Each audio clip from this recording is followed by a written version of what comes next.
IXL is really excited to be involved in the 2019 Invent-A-Thon, and we're here as technical support, uploading all of the students' incredible inventions and their 3D models into some of our technology.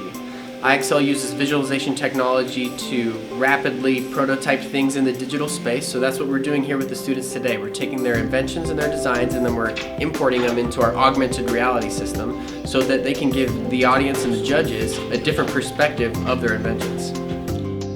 This is a great opportunity for UNMC and for IXL to get engaged with the community, but then also with younger students who are interested in careers in the STEM field.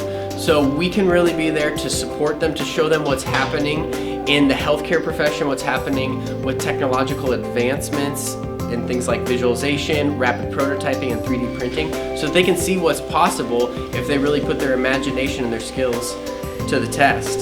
So in first place for the medical devices, please say the Tooth Guardian device.